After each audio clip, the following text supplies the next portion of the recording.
Maui's obsession with human approval in Moana seemed to have almost corrupted him by the time he tried to steal the Heart of TeFiti. But other than learning that Maui wanted to be loved by humans, fans never got an outright explanation as to why a demigod would have such a yearning for approval when that typically isn't the case for deities. However, after rewatching Moana, it looks like the answer was right in front of our faces all along, and there's a good chance that it all stems from a trauma that was caused by his own parents. There is almost no question that Maui felt as though his worth was measured by how much mankind loved him and appreciated him, and the origins of where that yearning came from are really dark. One of the first signs that Disney showed in Moana that Maui needed to be loved by humans came when Moana first met the demigod. He explained all of the truly amazing things he had done for humans and that they finally loved him, but the demigod's mood was quickly brought down when Moana let Maui know that most people don't think too fondly of him, at least not after he stole the Heart of TeFiti, which brought about the wrath of Taka. But for a character that really loved humans to the point where he became obsessed with their affection, to do something that would be harmful to mankind is very strange, unless you consider the fact that the obsessiveness clouded Maui's judgment and he genuinely thought that there would be no consequences for stealing the heart. And if that's the case, it's hard not to ponder why Maui had become so obsessed with human approval in the first place. After rewatching Moana, though, the answer was actually right in front of viewers the entire time as Tamatoa and Maui revealed the demigod's true origin.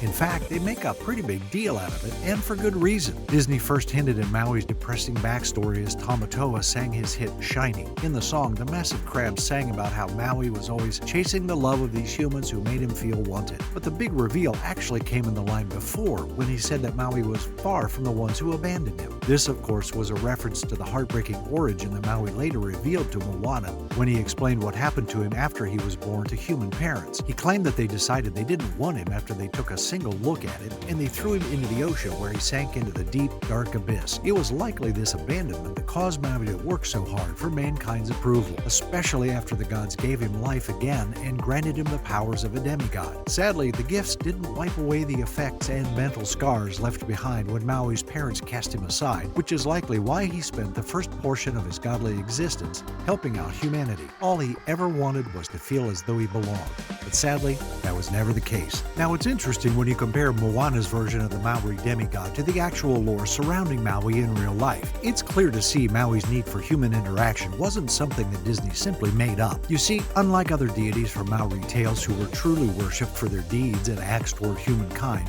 Maui never saw that level of respect despite the number of amazing things he supposedly did for humans. This, much like the version of Maui that Moana depicted, caused the demigod to constantly try to gain love and approval for mankind. Disney simply added a bit of depth to Maui by having this need for approval come from the trauma that his parents caused when they abandoned him and literally left him for dead. And in the end, Maui's need for approval led to him trying to steal the Heart of TeFiti. But beyond that added bit of story, Disney's Maui and the Maui from real-life folklore are very similar.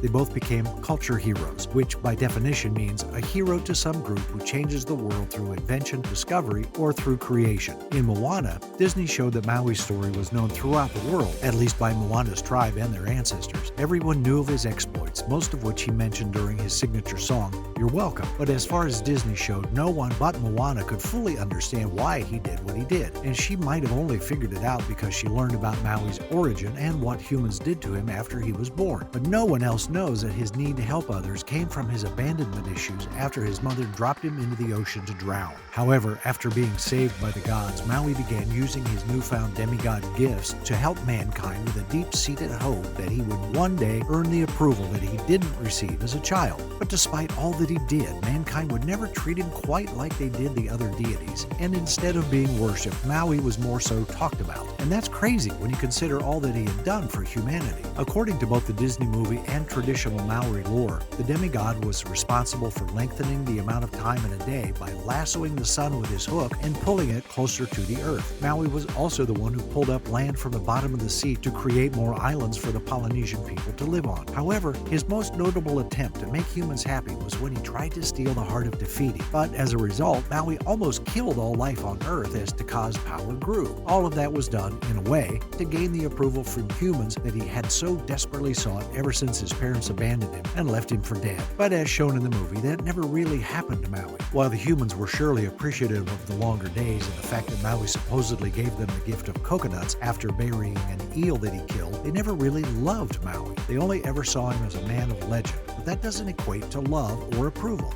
In fact, you could tell that most people never thought highly of Maui compared to other deities by the fact that he was seen as a trickster. This is true for Maori lore, and though they don't exactly say it in the movie, Maui's trickster side can even be seen by his true motives in the song, You're Welcome. While it may have seemed like a nice song that simply explained all that the character had done for mankind and why they should be thanking him, it was actually a ploy to steal a young girl's boat. Not only that, but the demigod literally left Moana trapped in a cave on a remote island where she certainly would have died had she not been able to climb out. That clearly showed that the demigod did truly have a trickster side to him in the Disney movie. But still, that doesn't negate all of the good that he supposedly did for mankind. Yet he was still unable to actually gain their approval. No matter how hard Maui tried, humanity still managed to abandon Maui after his attempt to steal the Heart of TeFiti, just like his parents had done when he was just a helpless baby. Interestingly enough, when you look at the punishment that Maui faced after he tried to steal the Heart of TeFiti, it's actually really fitting for someone who only ever wanted to be loved by humans. As Moana showed in the very beginning of the movie, after Maui removed the heart from TeFiti, he was immediately attacked by Taka and struck down from the sky mid-flight, never to be seen again. And it wasn't until Moana actually found Maui that she learned the truth about where he had been all that time. Though he didn't describe it as a prison, the demigod had disappeared because he was imprisoned on an island from which he could not leave on his own. And when you think about that, it's kind of the perfect punishment for someone whose sole purpose seemed to be to earn mankind's approval. The gods were so upset at what Maui had done when he tried to steal the heart that they exiled him away from any other life forms, specifically humans, and they did so by placing him on an island that didn't have any materials to make a boat, knowing that the demigod was unable to swim. Now, it's not hard to wonder if the gods were a little too hard on Maui or not. After all, he did steal the Heart of TeFiti. But when you take into account the fact that his parents literally tried to kill him and he had spent the rest of his life searching for approval and love, it might start to seem harsh.